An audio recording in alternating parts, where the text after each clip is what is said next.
We return now to the murder of Jamal Khashoggi, the Saudi journalist and Washington Post columnist. As the Washington Post first reported on Friday, the CIA assesses that the powerful crown prince of Saudi Arabia, Mohammed bin Salman, was likely responsible for the October murder in Istanbul.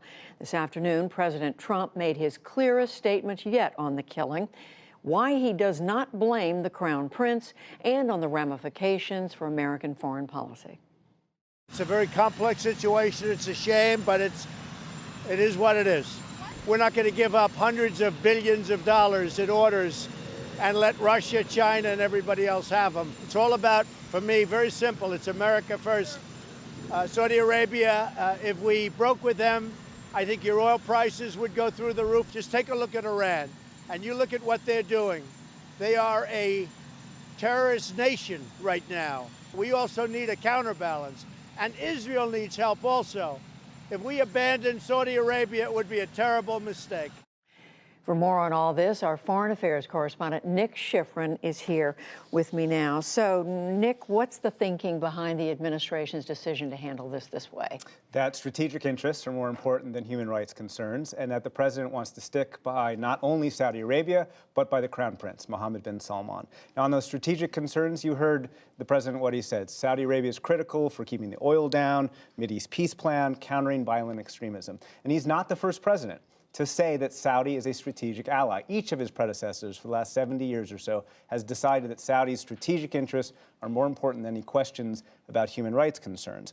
Now, on Mohammed bin Salman, he is rejecting his intelligence community's assessment. In a statement released this afternoon, the president said, quote, "Our intelligence agencies continue to assess all information, but it could very well be that the Crown Prince had knowledge of this tragic event. Maybe he did, and maybe he didn't." Now, the CIA assessed that Mohammed bin Salman was likely responsible for Khashoggi's murder. But U.S. officials I speak to say there's no smoking gun. There is some circumstantial evidence, and there's an assessment that there's no way that the Crown Prince wouldn't know that this was coming, given the nature of how Saudi Arabia works. But that's an assessment, and the president is exploiting that ambiguity. The president, of course, has questioned the intelligence community before about Russia in 2016, but at the end of the day, CIA provides assessments, and the president provides policy. And he's not the first president to receive an intelligence assessment and decide to do something different than that assessment leads to, obviously. So after this statement was made, after the administration made it clear what their position was, criticism, serious criticism from both political parties. Yeah, especially from Republican senators. So let me show you first something that the president also wrote in his statement. He wrote that representatives of Saudi Arabia say Jamal Khashoggi was an enemy of the state and a member of the Muslim Brotherhood, but my decision is no way based on that. This is an unacceptable and horrible crime.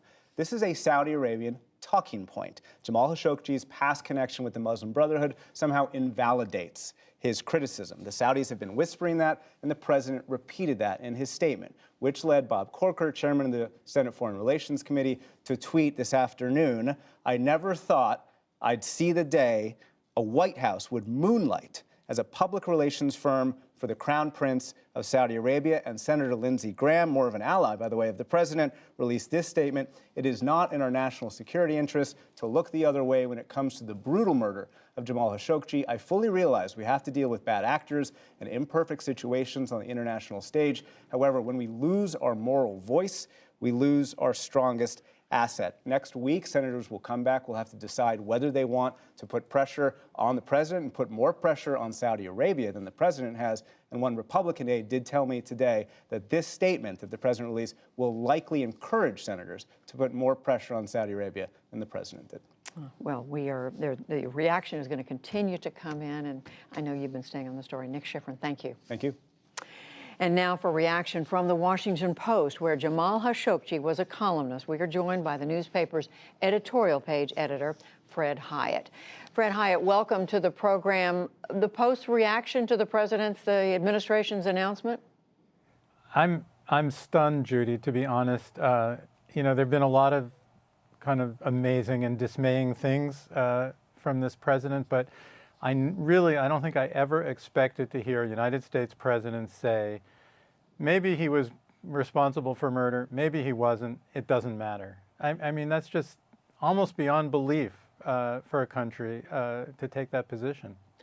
Well, you have long covered American foreign policy, U.S. foreign policy. Fred, you are familiar with what the president said today. He said this is entirely in U.S. strategic interests not to do anything to alienate, in so many words, not to do anything that would separate the U.S. from its close relationship with Saudi Arabia. Yeah, you know, I think it's wrong on so many levels. I mean, even if you wanted to say human rights don't matter and strategic interests do, it makes no sense, because everything this reckless 33-year-old crown prince has done has hurt American interests. He entered this war in Yemen, which has been a disaster. He broke with Qatar, you know, an American ally. That's been harmful to U.S. interests. He kidnaps the Lebanese prime minister and so forth. It's not, even a realpolitik analysis would not say this person is acting in U.S. interests. And more broadly, I would say, you know, if we want to live in a world where a dictator can lure one of his own citizens to a diplomatic compound, which is supposed to be a sanctuary, deliberately murder and dismember him, and get away with it, that's what's going to make the world a dangerous place. And accepting that is what's going to make the world a dangerous place. Everything Trump said in that regard is just backwards. And so when the president argues, as we heard him in that report just a moment ago, say that we think this is going to drive the Saudis into the arms of the Chinese and the Russians, you're saying that's not a real concern? Look, I'm not saying the United States and Saudi Arabia shouldn't have a relationship, shouldn't have an alliance if both countries think it's in their interests. But first of all, MBS is not Saudi Arabia. You know, the king is the ruler in Saudi Arabia, and you know, perfectly possible for the United States to say, we want a relationship, but we also think there was a murder, and whoever was responsible for the murder should be held to account. Those are two separate questions. And also, you know, I think they are playing Trump for a fool in the sense that, you know, they present a story now of how Khashoggi died, which is a clear lie, and we swallow it. And they have him kind of, you know, the Saudis, as he said himself a few weeks ago, need the United States a lot more than the United States needs Saudi Arabia. 30 years ago, maybe that wasn't true, but the United States is now an energy exporter.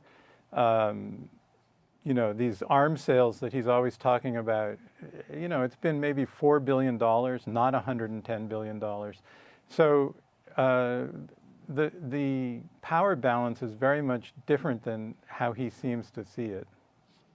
Fred Hiatt is the editorial page editor for The Washington Post. Fred, thank you very much. Thanks for having me.